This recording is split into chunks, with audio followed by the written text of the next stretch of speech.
Jumpa lagi dengan saya, Sianaria.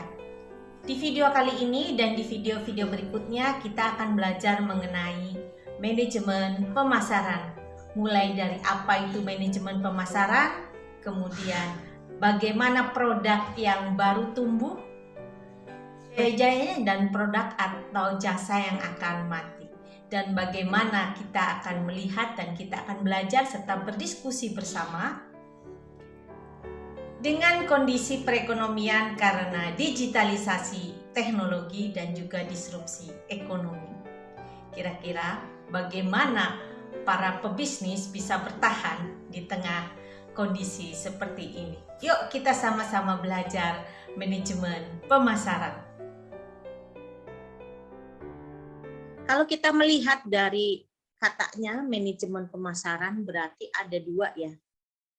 Secara sederhana, ada namanya manajemen pemasaran. Kalian belajar pengantar manajemen. Apa itu manajemen? Itu kalau secara sederhananya biasanya teman-teman menyebutnya dengan POAC ya. Planning, organizing, actuating, ya, controlling. Bagaimana mulai dari perencanaan, actuating, dan controlling. Secara sederhana seperti ini.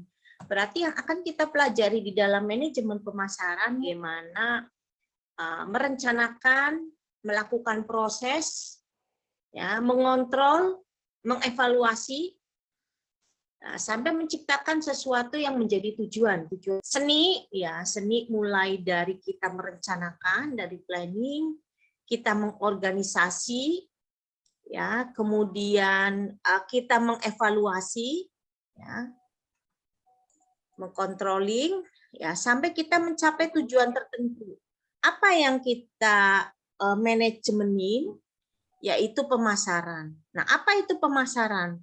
Kalau dari asal katanya, ya, kita bicara katanya pemasaran berarti dari kata pasar ya, menjadi kata benda, pasar. Berarti kita akan belajar bagaimana menghadapi pasar di pemasaran. Pasar itu, apa itu definisi pasar? Pasar itu adalah bertemunya penjual dan pembeli. Ya, pokoknya secara sederhana pembeli ya, yang punya barang, yang punya supply bertemu dengan yang membeli ya, pembeli.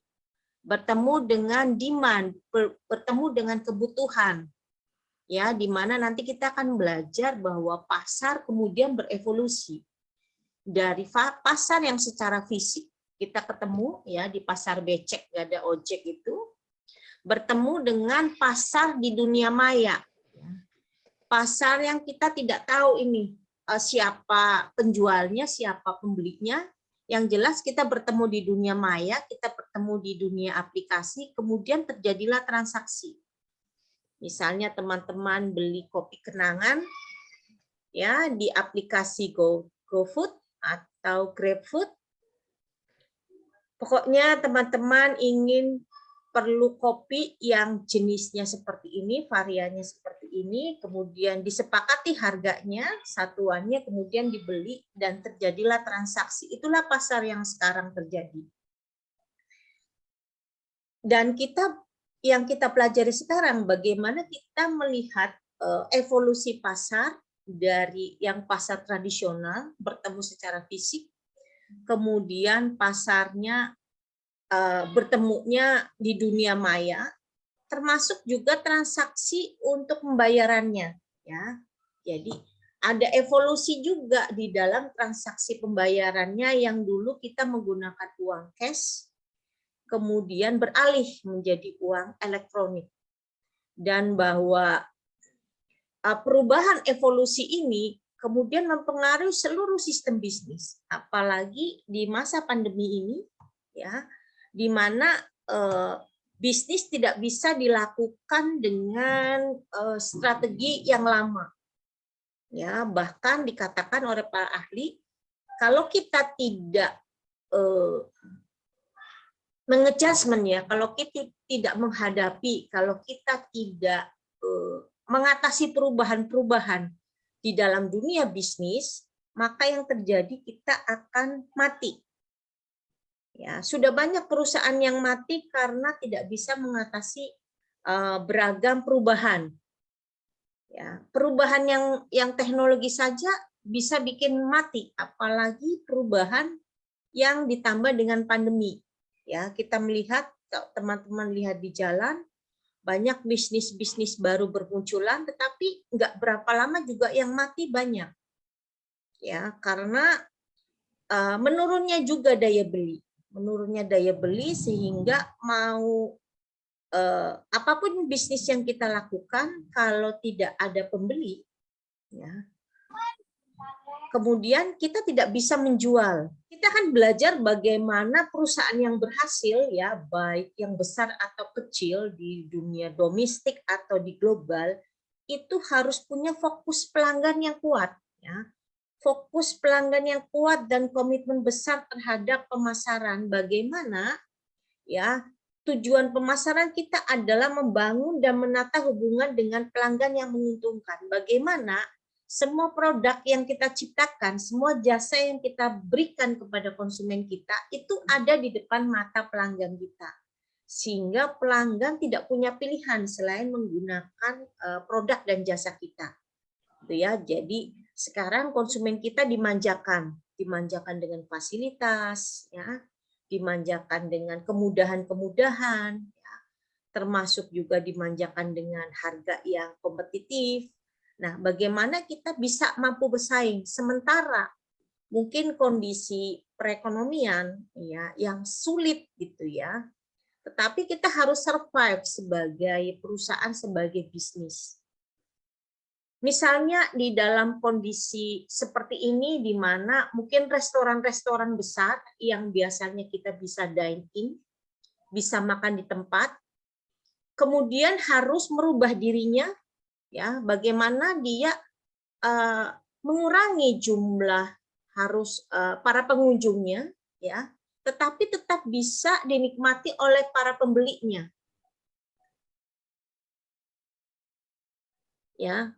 Dan mereka para perusahaan besar ini yang bergerak di bidang makanan ini, ya, memindahkan kitchen-nya. Jadi mereka cukup mengontrak misalnya untuk mempermurah gitu, ya, harga delivery-nya. Kalau misalnya dari Jakarta dia mau ekspansi ke Bogor, dia tidak usah membuat restoran di Bogor. Jadi dia cukup pindah kitchen aja. Pindah kitchen di Bogor. Jadi begitu pindah kitchen di Bogor, kita bisa membuka pesanan gitu, ya. Misalnya membuka pesanan langsung bisa sampai ke tangan konsumen. Karena konsumen tidak bisa datang ke restoran kita, dan restoran kita kalau harus investasi tempat yang tentu mahal, kemudian kapasitasnya tidak bisa banyak. Nah, cukup memindahkan kitchen, ya, memindahkan dapur kita di satu tempat yang misalnya agak ke tengah kota gitu, ya, supaya mudah. Atau misalnya dengan sistem kita menyewakan alat-alat makannya beserta dengan makanannya, tentu saja bahan makanannya beserta dengan kokinya bisa kita kirim ke rumah. Ya, jadi konsumen kita bisa menikmati restoran kita di rumah. Karena yang jelas tempat yang paling aman sementara ini adalah di rumah, di mana pencegahan penularan COVID itu kan lebih terkontrol kalau di rumah. Kan kalau di rumah kita tahu siapa yang masuk, siapa yang keluar ke dalam rumah kita. Jadi sekarang mulai muncul tren, misalnya kita mau makan sabu-sabu, ya, khas Jepang gitu, ya, atau Korea. Kita pilih menunya, kemudian kita pilih paketnya, nanti mereka akan datang bersama dengan kokinya.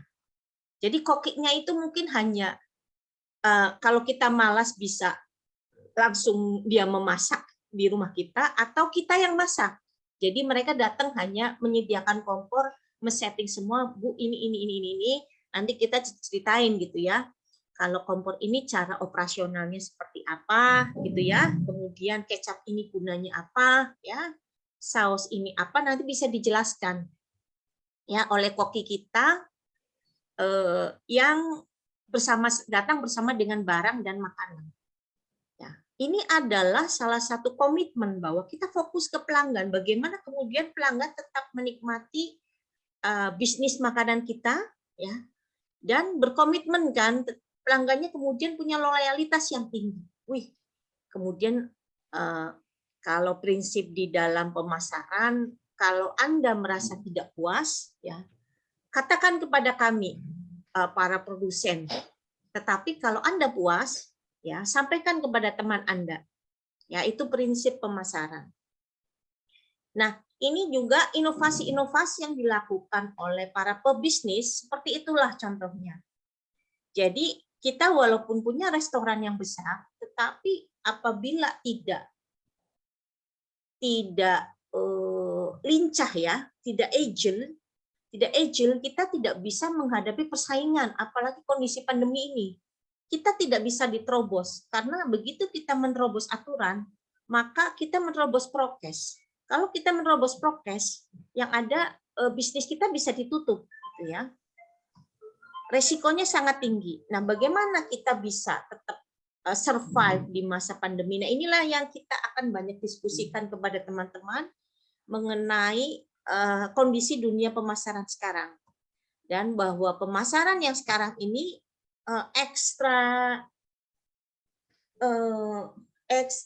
harus ekstra bekerja keras, tetapi juga bekerja cerdas, ya. Bagaimana pemasaran mampu menarik pelanggan yang baru dan kita memberikan nilai yang unggul, ya. Tadi kalau mau makan sabu-sabu misalnya di PT, misalnya lah Sabu Haci kemudian membuat seperti itu. Kalau mau makan sabu haci yang biasanya misalnya kita sekali dine in all you can eat 250, mungkin dia bisa bikin 150 atau 200, Anda bisa nyaman di rumah misalnya, ya. Nah, kemudian dipersiapkan semua yang ada di Sabu Haci itu kita pindahkan ke dalam rumah pelanggan.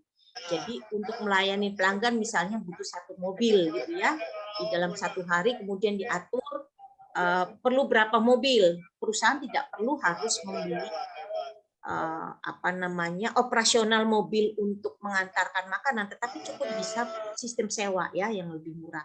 Nah, bagaimana kita tadi menjanjikan nilai yang unggul, bisa makan sabu haci di rumah kita dengan prokes, kemudian juga kita merasakan kekeluargaan, ya, dan kita tidak perlu merapikan rumah, gitu kan, karena nanti mereka yang merapikan semua perabot, ya kan, perabot makannya tentu saja dirapikan oleh mereka kembali. Jadi walaupun kita makan, tetapi kan karena perabotnya dari mereka semua, kita tidak pusing, gitu ya, untuk membereskan, tetapi kita merasakan bisa kebersamaan makan bersama. Karena untuk di masa sekarang ini family bisa bergabung, bisa bersama itu sesuatu yang sangat mahal, ya, sesuatu yang sangat mahal. Quality time bersama keluarga itu sesuatu yang sangat mahal. Jadi berapapun harganya, ya, untuk kelas menengah atas mungkin itu, ya, worth it lah, ya, seperti itu. Nah, bagaimana orang pemasaran ini bisa melihat, gitu ya, bahwa ada peluang bisnis seperti itu, supaya bisnis kita tetap bisa berjalan. Nanti setelah kondisi perekonomian bisa lancar kembali, restoran kita bisa tetap buka, walaupun mungkin kita akan mengurangi misalnya, ya, mengurangi 50%, 25%, tapi setidaknya bisa berjalan, ya, survive, dan bisa nantinya tumbuh.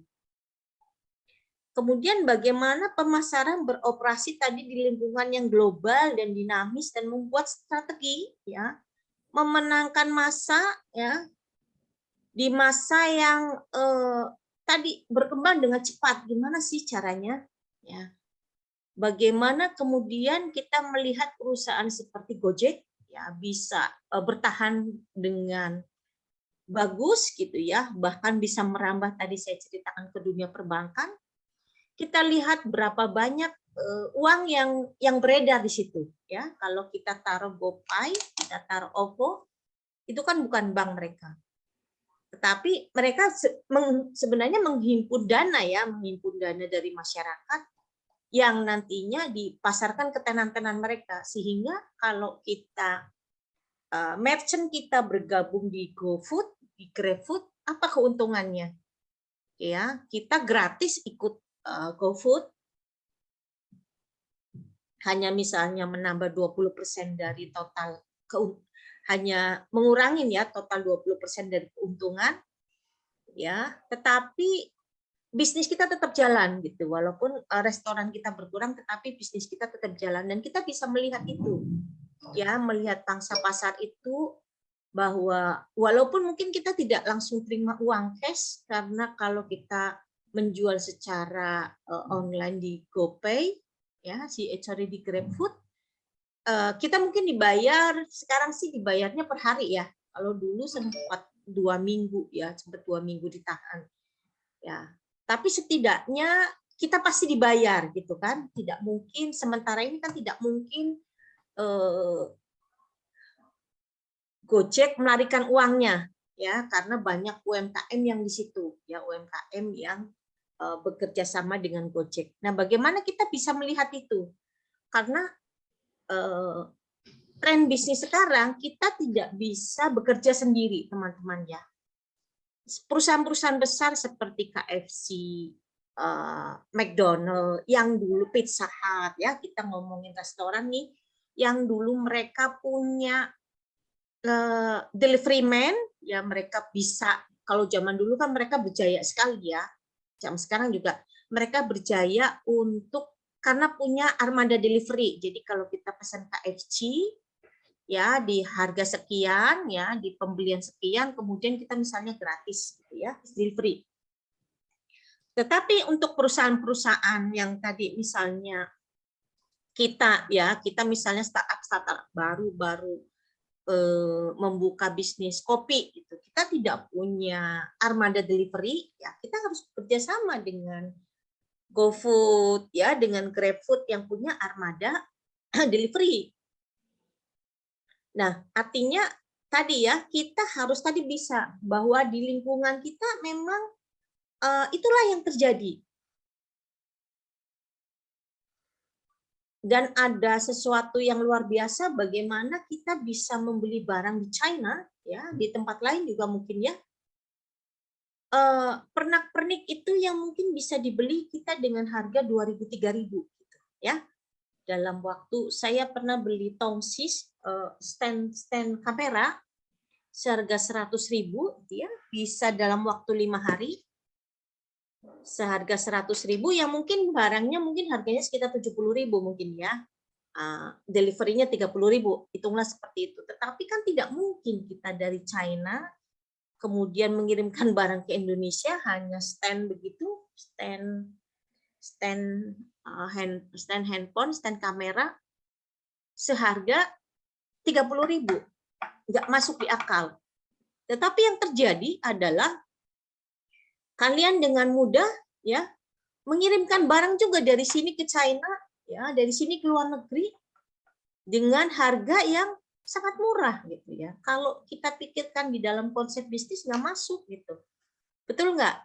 Berapa ongkosnya? Ya, kita kirim Indomie ke Cina, ongkosnya berapa satu karton? Itu mungkin bisa 200-300.000. Betul. Tetapi ketika kita membeli mie dari China, itu harganya kayak kita beli mie di sini gitu. Ya, apa yang terjadi? Nah, ini dia. Kita harus bekerja sama tadi dengan lingkungan global dan dinamis ini, membuat strategi bagaimana barang kita bukan hanya dimakan oleh pasar dalam negeri, tapi bisa dimakan oleh pasar luar negeri. Ya, jadi bagaimana dengan dunia pemasarannya sekarang ya, kita mampu menciptakan nilai bagi pelanggan, kemudian kita mampu membangun hubungan dengan pelanggan ya, dan menangkap kembali nilai dari pelanggan, sehingga antara kita dan pelanggan ya tadi terjalin hubungan yang kuat. Kalau kita punya hubungan yang kuat, maka berapapun harga dari produk atau jasa yang dikeluarkan oleh produsen, pasti kita beli. Setuju ya? Setuju, Bu. Ya. Kenapa kita membeli iPhone yang harganya menurut saya tidak masuk akal ya, sehingga saya tidak mau beli iPhone. Karena saya melihat iPhone secara fungsional ya biasa-biasa saja gitu ya. Tetapi ada orang yang melihat iPhone karena punya kelebihan yang lain, misalnya dia punya security yang tinggi, betul nggak? Kalau iPhone kan sebenarnya bicara Benar, Bu. security ya.